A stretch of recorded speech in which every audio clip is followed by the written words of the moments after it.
Durant ses fortunes, nota Pigafetta dans son journal, le corps de saint Anselme nous apparut plusieurs fois, entre autres, une nuit fort obscure à l'occasion du mauvais temps. Le dit saint apparut sous la forme d'un feu allumé au plus haut du grand mât, et il demeura plus de 2 heures et demie, ce qui nous réconforta tous, car nous étions en pleurs, attendant l'heure de périr. Et quand cette sainte lumière voulut nous quitter, elle donna une si grande clarté aux yeux que chacun de nous fûmes plus d'un quart d'heure comme gens aveugles en criant miséricorde, car, sans nul doute, personne ne pensait échapper à cette fortune. Aussitôt que ce feu s'en fut allé, la mer se rapaisa. Par le terme de fortune, Pigafetta désigne les tempêtes qui peuvent être terribles. Mais les tourmentes qui secouent le cœur des hommes ne sont pas moins redoutables que celles qui soulèvent l'océan. Les dégâts causés par le mauvais temps étaient à peine réparés lorsqu'un soir, au moment où le San Antonio passait devant la Trinidad, un quartier-maître remplaçait Juan de Cartagena sur le pont. « Dieu vous aide, capitaine, dit le quartier-maître. Il manquait le mot général après celui de capitaine. Magellan exigea que Cartagena, en personne, vint le saluer en employant la formule rituelle. L'Hidalgo répliqua que, la prochaine fois, il déléguerait son page. Magellan ravala sans rancœur et supporta, durant plusieurs jours, l'attitude du fauteur de troubles. Une nuit, alors que l'amiral faisait un tour sur la dunette, avant d'aller se coucher, le farol de la Victoria s'éteignit. La nuit était claire, le vent favorable, le navigateur se résolut à patienter. La faute commise par le matelot chargé de la surveillance de la lanterne s'avéra des plus graves. En effet, 1 heure s'écoula, puis 2, avant que la lumière reparût à la poupe de la caravelle, commandée par Luis de Mendoza. Le lendemain, pour juger le coupable, l'amiral convoqua tous ses capitaines à bord de la Trinidad. Il reçoit les 4 hommes dans sa chambre où aucun siège n'est prévu pour qu'ils puissent s'asseoir. Main au dos, claudiquant, il évoque les dangers du moindre manquement à la discipline. « Comment serions-nous sortis groupés de la tempête, gronde-t-il, si mes ordres n'avaient pas été scrupuleusement respectés? Que vaudrait un navire perdu au milieu de l'océan? Que deviendrait notre expédition? Notre expédition serait mieux assurée, réplique Cartagena, si nous, les capitaines, savions où nous allons. Cartagena est grand, mince, fier. Il a revêtu un habit bleu, aux manches fendues, du plus bel effet, et son épée bat des bottes du meilleur cuir. À sa droite, Luis de Mendoza n'est pas moins élégant, bien qu'il soit un petit homme tout en rondeur. À sa gauche, Gaspard de Quesada, un athlète, paraît d'autant plus imposant que ses épaules sont alourdies d'ornements brodés. Près d'eux, en retrait, Joao Serrao semble de peu de poids dans son pourpoint bordé d'une mince fourrure. Quant à Magellan, il rivalise sans peine avec les orgueilleux Hidalgo, car, pour les narguer, il a revêtu l'uniforme blanc des chevaliers de l'ordre de Saint-Jacques. « Je commande au nom de Charles Ier, dit-il. Son pavillon flotte à la poupe de mon navire et j'entends être obéi. Le roi Charles, réplique Juan de Cartagena, m'a d'abord chargé, en tant que contrôleur, de le représenter. Puis il m'a désigné pour être votre adjoint. Je suis donc co-amiral. Vous délirez. Vous trahissez la pensée de notre roi. Magellan lève le poing. Cartagena dégaine son épée. Rébellion, dit Magellan d'une voix froide. Mais vous avez levé le poing sur moi, s'exclame Cartagena. Moi? S'étonne le capitaine général avec un sourire ironique. Moi? Le poing? Comme un manant?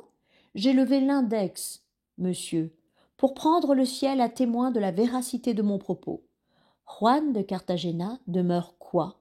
L'épée nue à la main. Enrique, qui ne quittait jamais le seuil de la cabine de son maître, fut chargé d'aller chercher l'algazil. Celui-ci ne devait pas être loin, car il apparut aussitôt. « Saisissez-vous de cet homme, » lui ordonna Magellan, le doigt tendu vers Cartagena. C'est alors que Quesada et Mendoza, qui avaient été frappés de stupeur par la soudaineté de la scène, commencèrent à se ranimer. Le fonctionnaire de police avait déjà une main sur l'épaule du coupable.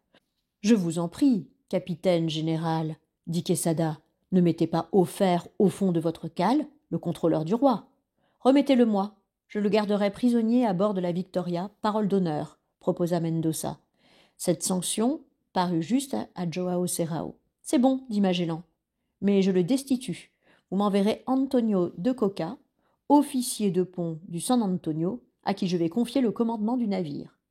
Antonio de Coca étant espagnol, les capitaines frondeurs estimèrent qu'ils se tiraient à bon compte du piège que Magellan leur avait tendu. Ils remirent à plus tard toute idée de revanche. Avant de les congédier, le capitaine général s'offrit encore le luxe de se montrer magnanime. Il jugea seul le responsable de l'entretien du Farol de la Victoria. Sa faute aurait pu lui valoir la pendaison. Le bougre ne fut condamné qu'à 10 coups de fouet. Et quelques jours plus tard, l'Atlantique vaincu, la flotte atteignit la côte du Brésil. Chapitre 7. Cannibales et Patagons. Comme après 8 semaines de navigation les vivres frais manquaient, les voyageurs furent heureux de trouver au Brésil des indigènes complaisants. Voici ce que nota Pigafetta. Les gens de cet endroit donnaient, pour avoir un couteau ou un hameçon pour prendre du poisson, 5 ou 6 poules, et pour un peigne, ils offraient 2 oisons, et pour un petit miroir ou une paire de ciseaux, tant de poissons que 10 hommes eussent pu s'en nourrir, et pour une sonnette ou une aiguille à voile, ils donnaient un plein couffin du fruit nommé patate, lequel a le goût d'une châtaigne et est de la longueur d'un navet. Et pour un roi de cartes semblables à celles dont on se sert en Italie, ils me baillèrent 5 poules et pensaient m'avoir trompé. La flottille, qui avait touché terre le 29 novembre à Pernambouc, au nord-est du Brésil, suivit la côte jusqu'à la baie de Rio de Janeiro. Elle y arriva le 13 décembre et mouilla pour quelques jours. « Puisque vous avez du goût pour le commerce, chevalier, dit Magellan à Pigafetta, je vous charge de compléter notre ravitaillement. Joao Carvalho vous accompagnera, il connaît bien les Indiens. » Ce Carvalho, un excellent pilote, très estimé de l'amiral, avait séjourné durant 4 ans dans ce pays. Il en avait ramené une indigène dont il avait eu un fils qui faisait partie de l'équipage de la Trinidad. Les 2 hommes furent accueillis comme des amis par des hommes et des femmes au corps peint, simplement vêtus de ceintures de plumes de perroquet. Dès que les arrivants eurent dévoilé le contenu de leur panier, le troc commença. Les Indiens, les Indiennes débordaient d'enthousiasme. « Pinda » disait l'un, « Taesse » disait l'autre, et « Chignap » pour celle-ci, « Item naraka » pour celle-là, un hameçon, un couteau, un peigne, une sonnette, traduisait Carvalho. Les navigateurs recevaient en échange des légumes, des fruits, de la viande. La joie des indigènes était grande quand, ayant goûté une tranche d'ananas ou un morceau de pain de farine de palmier, Carvalho s'exclama « Tum maragatom », ce qui signifie « bon, plus que bon ». Carvalho et Pigafetta jouèrent les pionniers. Après eux, les 5 équipages débarquèrent et le commerce se diversifia. Pour un couteau, les matelots se virent offrir une fille pour esclave. Mais depuis l'époque de Christophe Colomb, les rois d'Espagne condamnaient l'esclavage et Magellan, qui avait formellement promis à Charles Ier de ne pas attenter à la liberté des Indiens, exigea de ses hommes le respect de la loi. Les navigateurs durent se contenter de compter fleurettes aux belles qu'ils ne pouvaient enlever, ce qu'ils firent par geste, ignorant qu'ils étaient de la langue indienne. Comme ces peuples sont aimables, disait Pigafetta. Certes, répliquait Carvalho, certes, c'est pourquoi j'y ai pris femme. Il faut pourtant que je vous montre quelque chose, chevalier. Discrètement, le pilote entr'ouvrit certains pots de terre à l'aspect innocent. Voici le haut d'une cuisse, dit-il, et une main. De la chair humaine? Ils sont donc cannibales? Oui, chevalier, mais nous ne risquons rien. Ils ne mangent que leurs ennemis. Reprenons notre négoce. Pendant que ces hommes se remettaient à terre des fatigues de la rude traversée de l'Atlantique, le chef de l'expédition, resté à bord, se livrait à des manœuvres de haute diplomatie. Il reçut d'abord Antonio de Coca. « Capitaine, lui dit-il, je vous félicite de la façon dont vous vous êtes acquitté de vos fonctions de comptable lorsque vous assistiez Juan de Cartagena. Je veux que vous continuiez à tenir nos livres, mais cette charge est incompatible avec la direction d'un navire.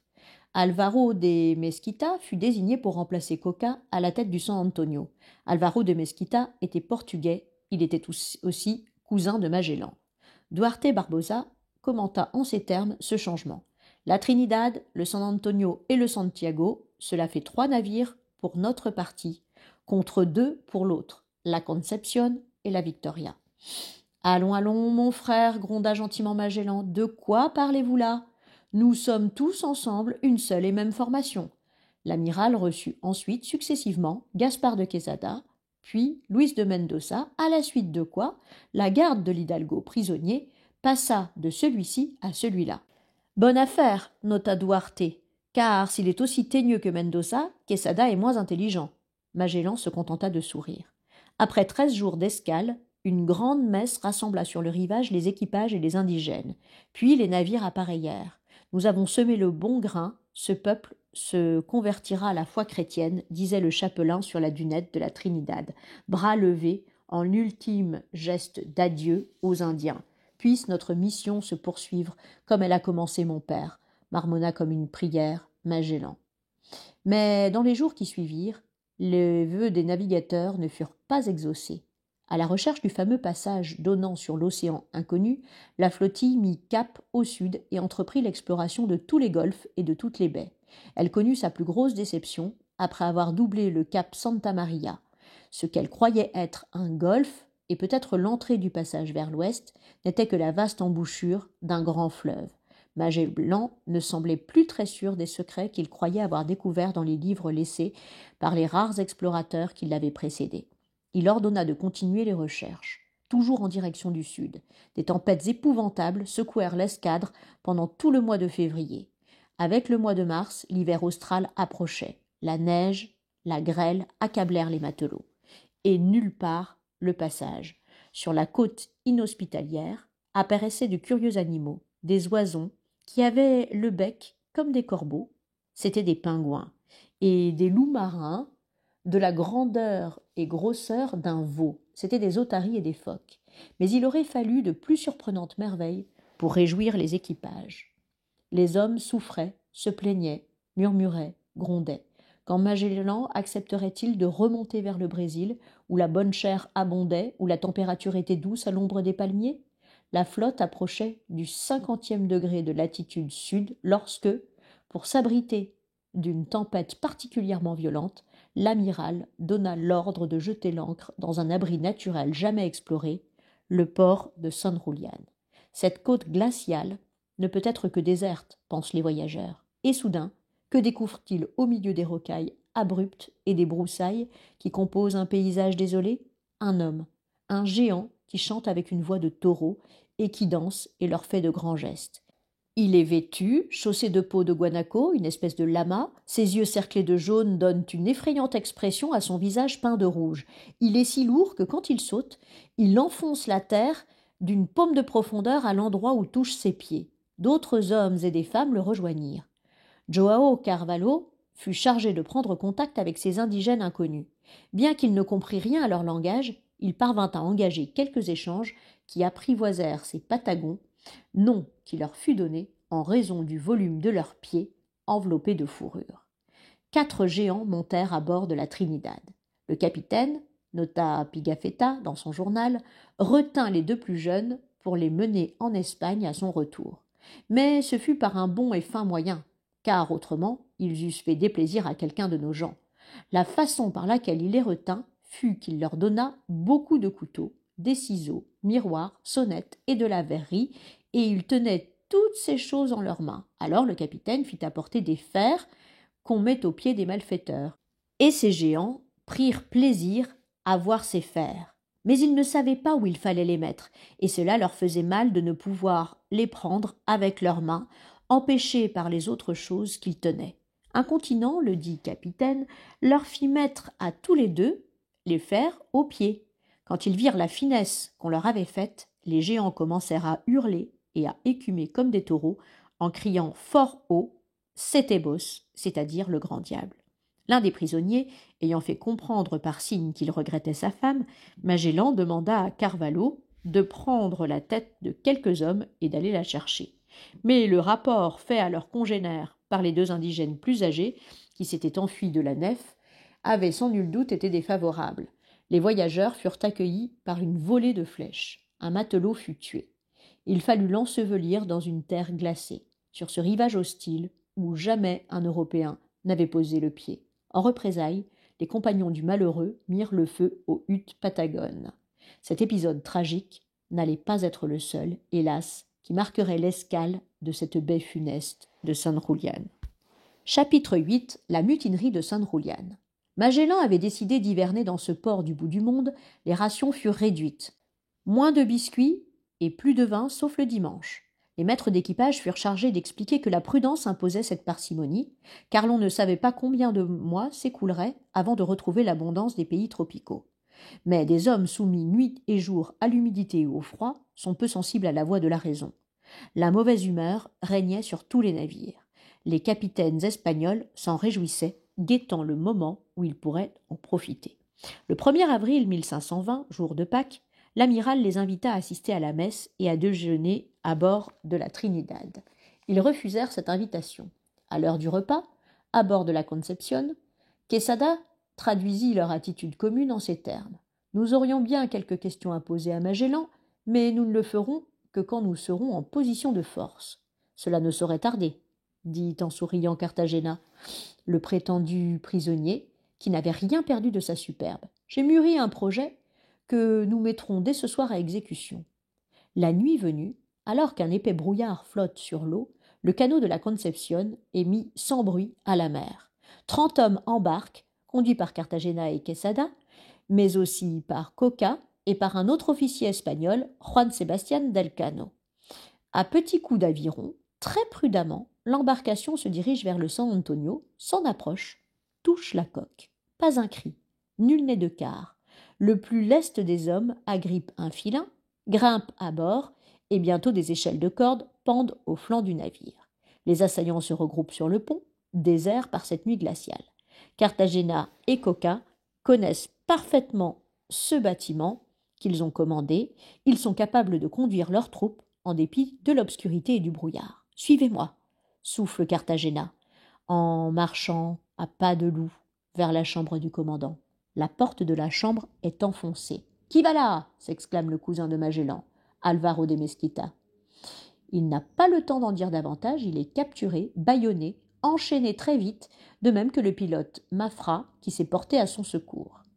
Mais le bruit a réveillé quelques marins. Le maître d'équipage Juan de Elorriaga est le premier à accourir, une lanterne à la main. « Que faites-vous, capitaine » lance-t-il à Quesada d'une voix tremblante de colère, en l'éblouissant avec sa lumière. Mâchoire serrée, le regard furibond, le puissant Quesada présente un masque féroce. D'un revers de la main gauche, il écarte la lanterne et de la droite, il poignarde le pauvre Elorriaga et, comme celui-ci ne veut pas s'effondrer, 6 fois de suite, il transperce la poitrine de ce mort debout.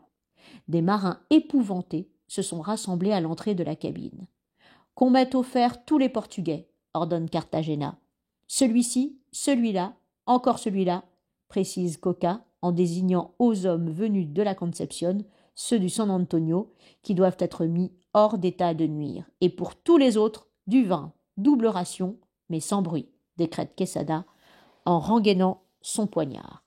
Comme on le lui demande, l'équipage applaudit discrètement la bonne rasade et le coup de main des mutins. Puis, Delcano prend le commandement de l'imposante caraque de 120 tonneaux, cette forteresse qui est la pièce principale de la flotte de Magellan. Cartagena, Quesada et Coca regagnent la Concepción.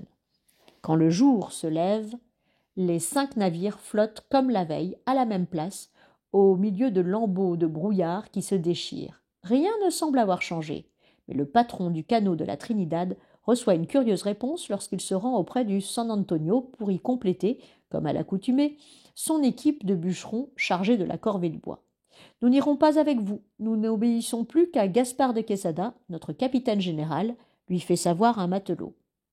Même demande d'aide à la Concepción, puis à la Victoria, même réponse. Magellan, informé, devine ce qui s'est passé. Il s'enferme dans sa chambre avec Duarte Barbosa, le seul dont il accepte les conseils quand la situation devient grave. Dieu sait ce qu'ils ont fait de Mesquita, gronde Duarte. Il faut canonner ces traîtres sans pitié. 3 navires contre 2, répond en souriant Magellan. Maintenant, c'est eux qui en ont 3. Prenons-les par surprise. Voilà une bonne idée, mon frère, mais pour cela, il convient d'attendre.